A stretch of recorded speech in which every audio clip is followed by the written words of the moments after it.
Halo Sobat KM, kembali lagi bersama saya Ardianti di program Kabar Makassar Petang. Hari ini saya akan memberikan informasi sekitaran kota Makassar dan sekitarnya. Ini dia berita pertama.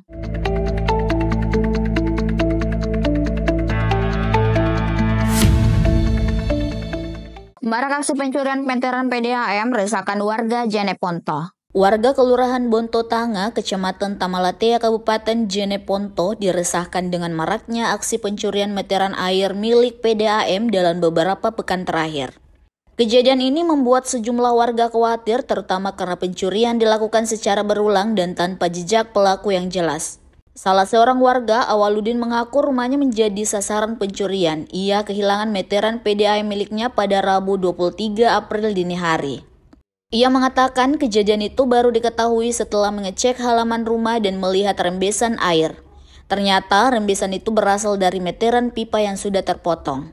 Merasa ada yang janggal, ia melaporkan kejadian ini ke petugas PDAM dan mendapatkan informasi bahwa pencurian meteran ini memang kerap kali terjadi bahkan di Kecamatan Binamu. Antisipasi kecurangan SNBT, UNHAS pasang 22 pengacak sinyal. Universitas Hasanuddin atau UNHAS memperketat pengawasan ujian tulis berbasis komputer atau UTBK seleksi nasional berdasarkan tes SNBT tahun 2025. Berdasarkan laporan, sebanyak 21.813 orang terdaftar sebagai peserta UTBK SNBT di Universitas Hasanuddin. UTBK SNBT di UNHAS telah dimulai hari ini Rabu 23 April dan akan berlangsung hingga 30 April 2025 serta tanggal 3 Mei 2025. Rektor UNHAS, Prof. Jamaluddin Jompa mengatakan antisipasi kecurangan dilakukan secara nasional di mana soal yang disajikan berbeda-beda. Selain itu, pengawasan diperketat dengan menyiapkan pelacak signal untuk mengantisipasi adanya kamera yang diselundupkan oleh peserta. Wakil Rektor 1, Prof. Muhammad Rusmin mengatakan pihaknya memperketat pengawasan UTBK dengan memasang 22 perangkat pengacak signal seluler atau signal jammer. Selanjutnya, tenaga pengawas yang disiapkan sebanyak 2.343 orang yang terdiri atas 351 penanggung jawab lokasi, 849 wakil penanggung jawab lokasi, dan 1.143 orang pengawas ruangan. Karyawan toko dirampok di rumah majikannya, uang 400 juta dibawa kabur.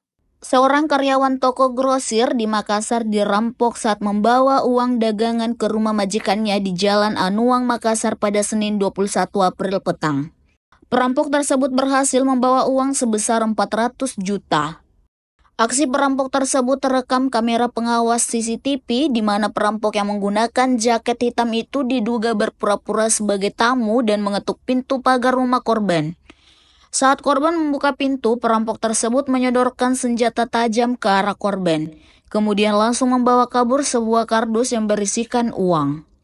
Hamka mengatakan peristiwa itu terjadi sekitar pukul 17.30 WITA setelah kegiatan di toko grosir tersebut selesai.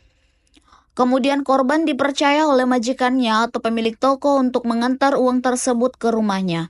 Namun, di sepanjang perjalanan diduga pelaku telah membuntuti korban mulai dari toko hingga rumah tersebut. Saat ini, kata Hamka, pihak kepolisian telah mendatangi lokasi kejadian dan melakukan penyelidikan dengan bukti petunjuk rekaman CCTV tersebut. Namun, untuk barang bukti belum dapat diamankan karena masih berada di tangan pelaku. Sementara itu, majikan korban dan juga pemilik uang bernama Erwin mengatakan uang tersebut merupakan uang dari pelanggan yang telah membayar utang kepada dirinya dan rencananya akan dibawa pulang dan menyuruh karyawannya. Erwin juga mengaku tidak mengetahui apakah pelaku telah mengikuti karyawannya dari toko atau tidak. Namun, dia mengatakan telah melaporkan hal tersebut ke pihak kepolisian. Meski demikian, saat ini pihak kepolisian masih melakukan penyelidikan untuk mengungkap aksi perampok tersebut yang merugikan korban sebesar 400 juta rupiah. Kebakaran hebat hanguskan rumah 3 lantai di Makassar, seorang pria tewas. Sebuah rumah ludes terbakar di Jalan Lure, Kelurahan Barana, Kecamatan Makassar, Kota Makassar. Salah seorang penghuni rumah hangus terpanggang saat kebakaran api melalap rumahnya. Diketahui korban bernama Adi Riyadi, 50 tahun, yang merupakan satu dari 5 penghuni rumah yang terbakar setelah terjebak di dalam kamarnya di rumah berlantai 3 tersebut. Dinas Damkar Makassar mengarahkan sedikitnya 10 unit armadanya untuk memadamkan kebakaran api yang menghanguskan satu rumah berlantai 3 tersebut yang diduga akibat arus pendek listrik. Berdasarkan keterangan keluarga korban, kata Tamrin bahwa pada saat kebakaran ada 4 penghuni rumah di dalamnya. Namun penghuni lain keluar menyelamatkan diri sementara korban berada di dalam kamar lantaran sedang mengalami sakit. Setelah berhasil dievakuasi, jenazah lansia tersebut dibawa ke Rumah Sakit Bayangkara Makassar untuk dilakukan pemeriksaan lebih lanjut. Dalam pemeriksaan kebakaran tersebut, satu rumah warga hangus terbakar dan pihak damkar telah berhasil memadamkan api. Merugikan daerah ratusan juta, RSUD Galesong ditutup sementara. Gedung mewah bekas kebanggaan masa kepemimpinan Bupati Takalar sebelumnya Samsari Kita kini menuai sorotan tajam. Rumah Sakit Internasional atau RSUD Galesong yang terletak di Kecamatan Galesong Utara, Kabupaten Takalar, Sulawesi Selatan itu dikabarkan mengalami kerugian hingga 500 juta setiap bulannya. Bupati Takalar Muhammad Firdaus mengambil langkah tegas dengan memutuskan menutup sementara seluruh layanan medis di rumah sakit tersebut mulai 1 Mei 2025 mendatang. Keputusan ini diambil usai kunjungannya ke lokasi Selasa 23 April untuk melihat langsung kondisi rumah sakit yang dibangun menggunakan dana pemulihan ekonomi nasional atau PEN lebih dari 100 miliar tersebut. Menurutnya, rumah sakit yang dulunya digadang-gadang sebagai RS bertaraf internasional itu hanya melayani rata-rata 1 hingga 2 pasien per hari. Padahal biaya operasional mencapai 7 hingga 10 juta per hari. Hal ini dianggap membebani anggaran daerah secara signifikan. Akibat penutupan layanan medis, ratusan tenaga perawat akan dirumahkan sementara staf administrasi tetap bekerja guna menyelesaikan dokumen dan persyaratan kerjasama dengan BPJS. Firdaus menegaskan bahwa seluruh pegawai akan dipanggil kembali jika kerjasama dengan BPJS telah disepakati. Seorang pria di Jeneponto terekam CCTV bobol kotak amal Masjid An-Nur, Balangloe. Seorang pria membobol kotak amal di Masjid An-Nur, Balangloe, Kelurahan Balangberu, Kecamatan Binamu, Kabupaten Jeneponto, Sulawesi Selatan, Selasa 22 April 2025. Aksi pencurian ini terekam kamera CCTV dengan durasi video 1 menit 25 detik. Dalam tayangan itu, pelaku terlihat mengenakan jaket hitam dan celana pendek. Pelaku masuk ke dalam masjid dengan tenang lalu membobol kotak amal yang berada di bagian depan. Tak hanya itu saja, pelaku juga berhasil membobol kotak amal yang berada di saf perempuan dan pintu masuk masjid. Setelah berhasil membobol kotak amal, pelaku langsung membawa kabur isinya. Aksi ini berlangsung cepat dan dilakukan saat kondisi masjid dalam keadaan sepi. Bahkan, pelaku nekat melakukan aksinya di siang bolong. Video yang diunggah akun sosial media Facebook milik @Nurul Jihad ini pun viral, baru diketahui pengurus masjid setelah mengecek rekaman CCTV. Sementara itu, salah satu warga sekitar bernama Herman mengatakan kejadian ini terjadi sekitar pukul 10.24 WITA pada Selasa 22 April. Menurutnya, aksi pencurian ini baru diketahui pengurus masjid ketika memasuki waktu sholat zuhur dan melihat gembok kotak amal sudah rusak. Meski begitu, ia belum berani memastikan jika pengurus masjid sudah melaporkan kejadian ini ke polisi. Akses jalan rusak, ibu hamil terpaksa ditandu menggunakan sarung. Seorang ibu hamil bernama Hasni di Maros dievakuasi menggunakan tandu sarung akibat akses jalan yang rusak. Hasni yang hamil tua akhirnya melahirkan di tengah perjalanan ke puskesmas setempat. Kejadian tersebut berawal saat Hasni yang sedang hamil tua merasakan hendak melahirkan. Namun karena akses jalan yang rusak, mengakibatkan jalan tersebut tidak dapat dilalui kendaraan sehingga Hasni harus ditandu oleh warga dan aparat desa di Dusun Bonto-Bonto, Kecamatan Tompobolu, Maros pada Senin 21 April 2025. Suparman menerangkan bahwa warga mengevakuasi Hasni dengan cara ditandu menggunakan sarung menuju rumah kerabat terdekatnya. Dan proses persalinan pun dilakukan di teras rumah tersebut.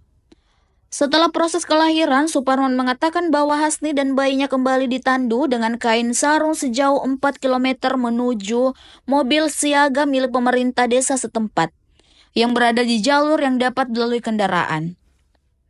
Suparman membeberkan bahwa perjalanan dilanjutkan dengan mobil melalui medan berat sejauh 25 km untuk menuju ke Puskesmas Tompowolo. Mereka ke puskesmas untuk melakukan pertolongan kepada bayi Hasni yang baru lahir dan juga memotong tali pusar.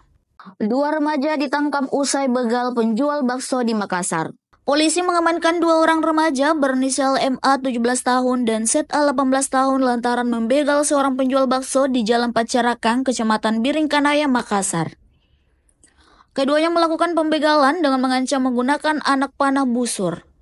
Polsek Biringkanaya yang menerima laporan terkait aksi begal 2 remaja tersebut langsung melakukan penyelidikan dan pengejaran terhadap kedua pelaku.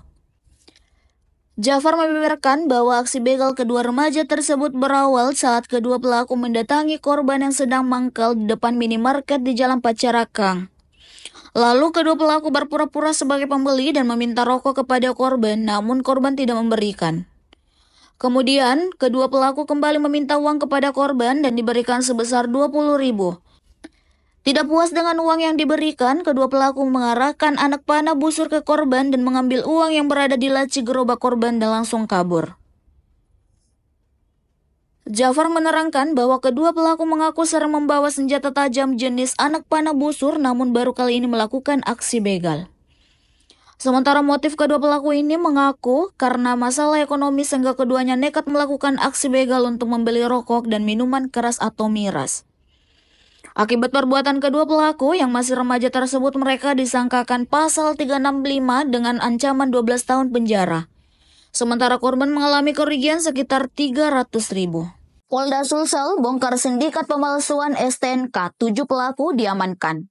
Direktorat Reserse Kriminal Umum Polda Sulawesi Selatan berhasil mengungkap sindikat pemalsuan surat tanda nomor kendaraan atau STNK yang diduga telah memproduksi ratusan dokumen STNK palsu. Para pelaku disebut bekerja sama dengan pihak leasing dan debt collector. Sebanyak 6 orang pelaku berhasil diamankan, masing-masing berinisial AS 53 tahun, MLD 23 tahun, SYR 47 tahun, AR 45 tahun, IS 43 tahun, GZL 37 tahun, dan DT 50 tahun.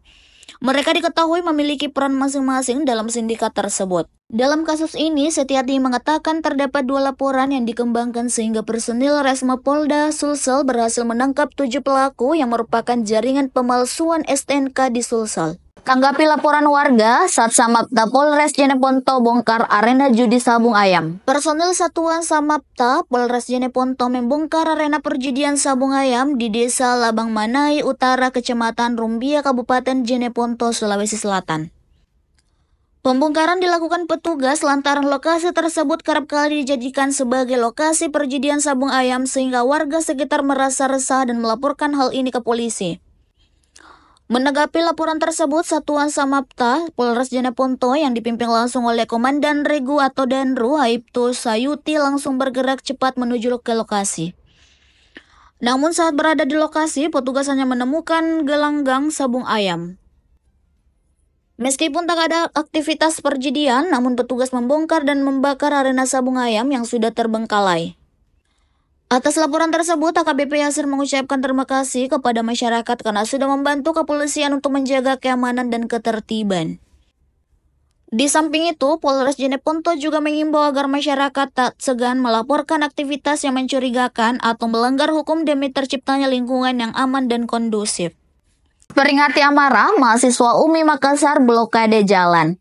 Berita ini sekaligus menutup perjumpaan kita pada hari ini. Saya Ardianti dan seluruh kru yang bertugas pamit undur diri. Sejumlah mahasiswa Universitas Muslim Indonesia atau UMI menggelar aksi orasi dan teatrikal di Jalan Urip Sumoharjo tepat di depan kampus UMI Kamis 24 April 2025.